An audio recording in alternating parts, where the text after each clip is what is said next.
The Handling with Care program is built around the ACIT principles, designed to mitigate risk associated with all people and task handling activities. Assess.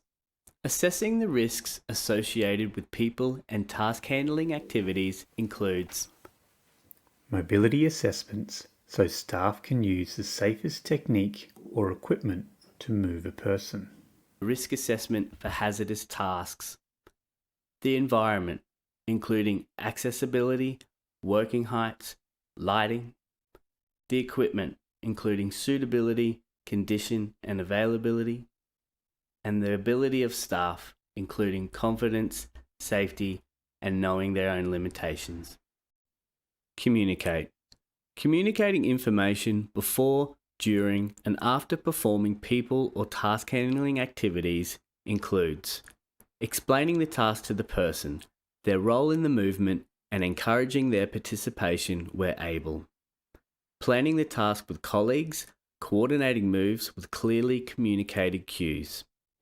Reporting any issues and safety concerns with the task, for example, changes in a client's mobility, faulty equipment, or any near misses, incidents, and hazards in RiskMan.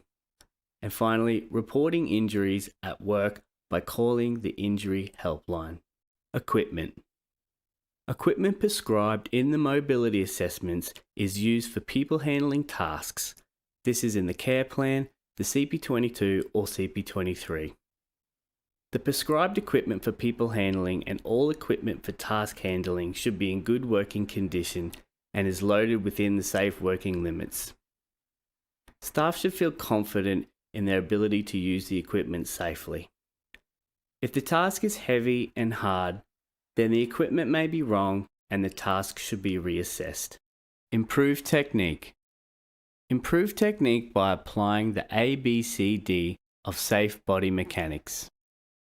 Activate the large stabilizing muscles of the core, legs, and bottom. Balance. Maintain good balance with your foot position. Close. Keep the task close. Direction.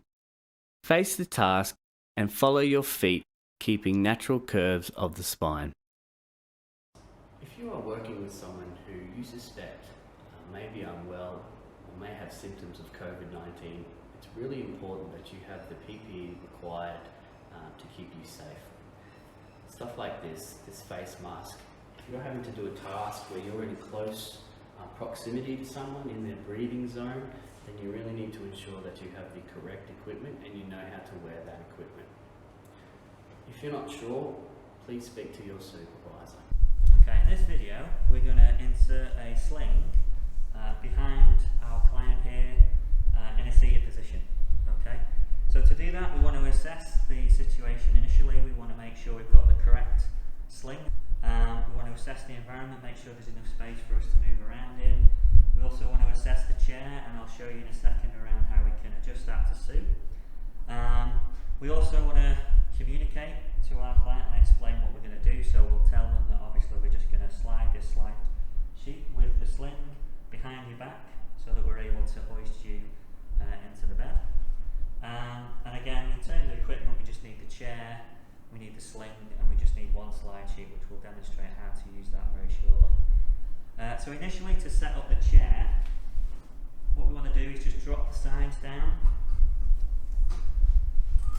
and that gives us the space to then put the sling in. And we're just going to remove the pillow from behind our client's head and carefully place it in between the handrests here, and that way it's out of the way and it won't get caught when we're positioning the sling. Okay, then we take the sling. Initially what I'm going to do is take the sling and turn it upside down. As you'll see, the label's down at the bottom and the label's facing away from me, as are the loops. Okay. So my colleague here is just going to drape over one slide sheet, simple as that. Just make sure it's even either side. Right, at this point we're going to place the sling now behind the client. So I've just passed one side to my colleague here and we're just going to drape it over the top of the chair, making sure that the yellow line, midline of the sling is in the centre, as you can see. Now with my right hand, Brenton's left, we're just going to grab the top of the sling, and with my left hand and Brenton's right hand, we're just going to grab the base, or just the corner where the leg attaches to the sling. And on slide, we're just going to slide down the sling between the chair and the client. We're just going to let the client know again what we're doing. We're just going to be sliding this between your back and the chair, Chris. So again, it doesn't have to be all in one move. This is where we really want to be careful about our posture, so we're not kind of overreaching or leaning forwards. We're going to stick our hips back. We're going to get into a nice close position to the task we're doing. And then on slide, we're just going to, as we say, slide down. So 1, 2, slide. And then again. 1, 2, slide. Okay. Now, the great thing is with this technique is that we can see that the top of the sling is where we want it to be, and that suggests as well at the bottom of the sling is just where we want it to be, just behind the coccyx. And in this position as well, now we can actually measure whether the sling is even.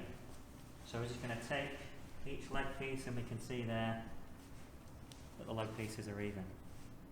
Now at this point we go back to the slide sheet, and we want to just remove the bit between the back of the client and the slide sheet. So we're going to leave the piece at the back, but it's just the piece between the client and the sling. And to do that, I'm just going to draw it down. Brenton there is just going to pull it out that side. Nice and easy, slide it through, and it'll come out the other side.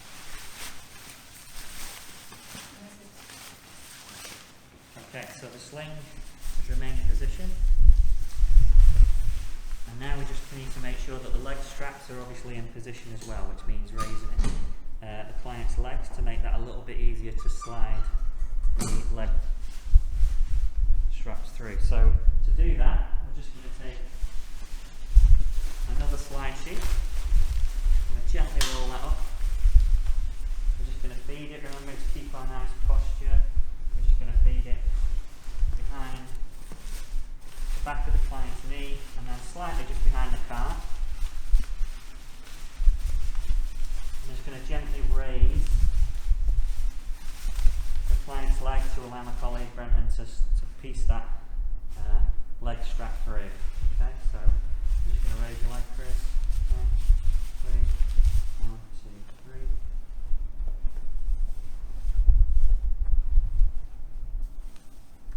Excellent. Brenton's just making sure there's no creases, there's no folds.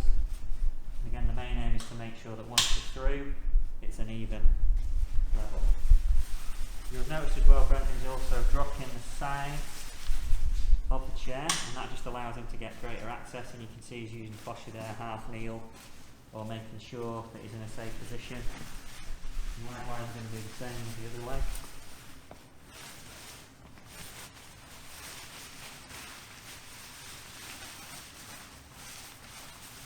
Are you ready? Just going to raise that up.